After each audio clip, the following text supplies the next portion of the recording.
Hi friends, welcome to AVS all in one channel.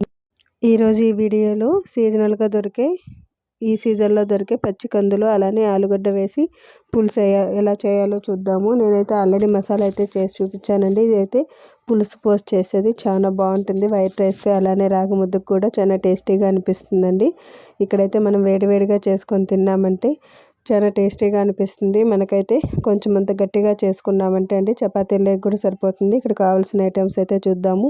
Tomato, onion, అలానే వెల్లుల్లి. ఇక్కడైతే నేను కొంచెం అంత ఒట్టి కొబ్బరి అయితే తురుము పెట్టుకున్నాను. మీకు పచ్చి కొబ్బరి కావాలంటే అది కూడా యాడ్ చేసుకోవచ్చు. ఇక్కడంతా తురుముకున్న తర్వాత నేనైతే ఒక మిక్సీ జార్లోకి ఒట్టి కొబ్బరి అలానే శనగపప్పు కూడా వేసుకున్నానండి. మీకు కావాల్సింటే శనగపప్పు ప్లేస్లో పచ్చి శనగగింజలు కూడా వేసుకోవచ్చు, వేయించినవి, పచ్చివి కాదండి. సో ఇక్కడైతే మనము మిక్సీ జార్లో అలానే కొంచెం అంత ధనియాల పిండి, కారం పొడి కూడా వేసుకున్నాను. ఇక్కడ నేను ధనియాల పిండి కొంచెం ఎక్కువగా వేసుకున్నాను పులుసు కాబట్టి.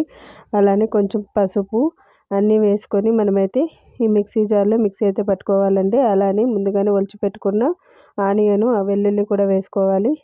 టమాటో కూడా వేసుకోవాలండి. కొంచెం అంత చెక్క, లవంగం కూడా వేసుకొని మనమైతే ఈ మిక్సీ జార్ని అయితే స్మూత్గా పేస్ట్ అయితే చేసుకోవాలి. ఇక్కడైతే ఒక కుక్కర్ పెట్టుకొని కొంచెం వేడెక్కిన తర్వాత అందులోకి ఆయిల్ వేసుకోవాలండి. ఆయిల్ వేసుకున్న తర్వాత కొంచెం జీలకర్ర అలానే సాసులు కూడా వేసుకోవాలి. వేసుకున్న తర్వాత ముందుగా దంచి పెట్టుకున్న కరివేపాకు, ఆనియన్, వెల్లుల్లి కూడా వేసుకోవాలి. అలానే కొంచెం ఇక్కడైతే అన్నీ వేసుకొని నీట్గా ఫ్రై అయితే చేసుకోవాలండి. ఫ్రై చేసుకున్న తర్వాత మనమైతే ఇందులోకి అప్పటికప్పుడు ఫ్రెష్గా కట్ చేసుకున్న కరివేపాకు కూడా వేసుకోండి. చాలా బాగుంటుంది. అంతా నీట్గా ఫ్రై చేసుకోవాలి.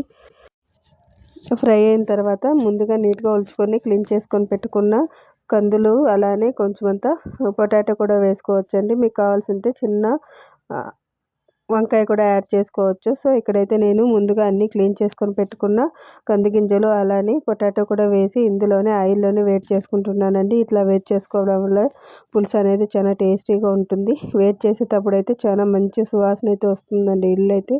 సో ఇక్కడైతే ఆల్రెడీ అద్దం కట్ చేసి పెట్టుకున్న టమాటో కూడా వేడి చేసుకోవాలి. సో అందులోకి ముందుగా మనమైతే మిక్సీ జార్లో నున్నగా మిక్సీ పట్టుకున్న మసాలాను అయితే వేసుకోవాలండి. ఇక్కడ మనం ఎంత బాగా మసాలాను మిక్స్ చేసుకుంటే అంత బాగుంటుంది.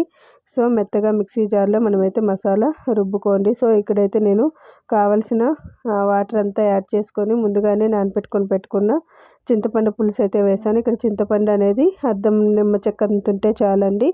లేకపోతే మీకు ఎక్కువ కావాలంటే టమాటో స్కిప్ చేసి ఉత్త చింతపండు కూడా వేసుకోవచ్చు. సో ఇక్కడైతే కావాల్సిన సరిపడినంత ఉప్పు వేసుకొని మనకు ఎంత వాటర్ కావాలో అంత వాటర్ పెట్టుకొని బాగా కలిపెట్టుకొని ఇక్కడైతే నేనైతే విజిల్ పెట్టుకుంటున్నాను. జస్ట్ ఒక విజిల్ చాలండి.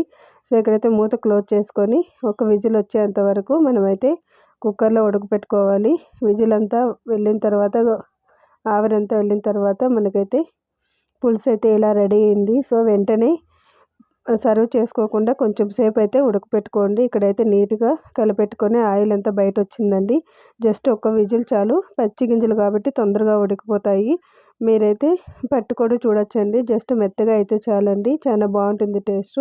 ఎక్కువ ఉడకపెట్టాల్సిన అవసరం లేదు. సో ఫైనల్గా ఇక్కడైతే ఎక్కువ ఉడకపెట్టాల్సిన అవసరం లేదండి. జస్ట్ చారు చిక్కబడేంత వరకు ఉడకపెట్టుకుంటే చాలు. విజిల్ తీసిన తర్వాత అలానే సర్వ్ చేసుకోకూడదు, వాటర్గా అనే ఫీలింగ్ వస్తుంది. సో మీకైతే మళ్ళీ తిరగవాత కావాలంటే నెక్స్ట్ కూడా ఒట్టి కరివేపాకు వేసుకొని తిరగవాత పెట్టుకున్నామంటే చాలా టేస్టీగా ఉంటుందండి.